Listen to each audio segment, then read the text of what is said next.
Your parents met at Howard University. You wrote in your book that you could kind of tell their creative energy even early on. Your mom, she was tough. You said something to the effect of her scowl could impact you even as deeply as her slap. How so? I loved her so much that, when she said something, it had impact.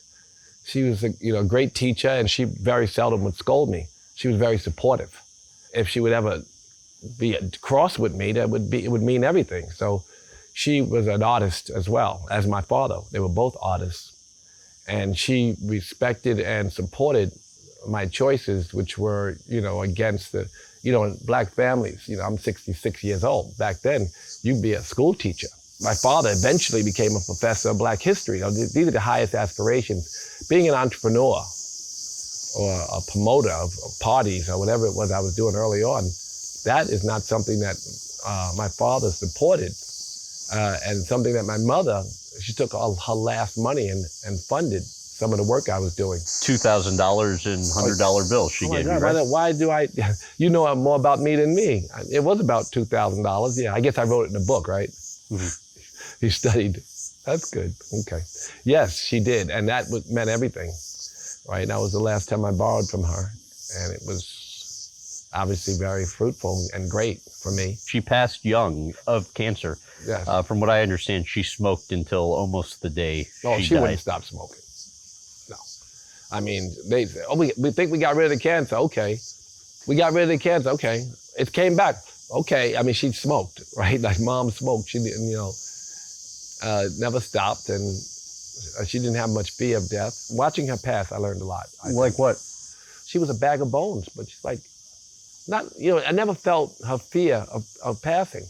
And I think it kind of affected me, So be at ease, of course, you could be full of anxiety over the smallest things, but death itself, I don't think I carry that much. And maybe, again, that might just be built in you, right? It's not something you probably can learn.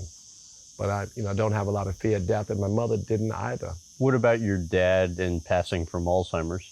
He was getting older and losing his relationship with us in some way to forget stuff, and he was also sick, and older. He just died of old. I always view it as he died of old age. Mm-hmm. But yeah, Alzheimer's was a part of it. He was so brilliant. So watching him die hurt. He was so hood, like he came from the street. He understood the street. He knew what I was up against, living in Queens when it became this, horrific heroin capital of Queens.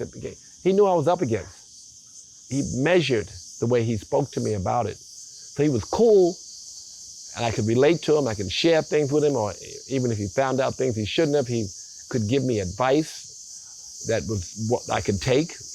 And I was never that disconnected to him because of it. At the same time, he could quote Shakespeare all day, and he could quote all the great black poets, and all the stuff that fascinated him was stuff that was not really on the wheelhouse of most African Americans his age. I was talking to your brother Danny the other day, and he's like, I think Russell was 2 and maybe I was 6 or something like that. Your dad taking you guys daily to protests. Yes.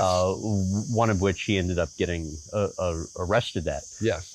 So even early on, he was very active and exposed you guys to that. Well, I think I got some of that from him. I spent most of my life as an activist, pissed off a lot of people, which I'm very proud of. I look back, I got that from my dad, and who cared about others and worked hard to make sure that his presence meant something to other people, ones he didn't know, but ones who, and all of us, of course, we're in black community 60 years ago, was oppressed as it is today, but maybe worse. Not that much better in some ways. What do you think your parents, having sent you to predominantly white elementary and middle school? They didn't send me, I was bused. And I think that my relationship with the mainstream is helped in part formed because I was bused. You find the sameness in people when you explore. But if you went to if everywhere you went was black, it's possible you could feel like, oh, those people are for business. These people are my friends. But of course, entertainment And most business, there's a friendship, there's a bond that's formed, and then you explore new ways, spend more time, and have a more quality relationship about your business and about your life. So there really is this,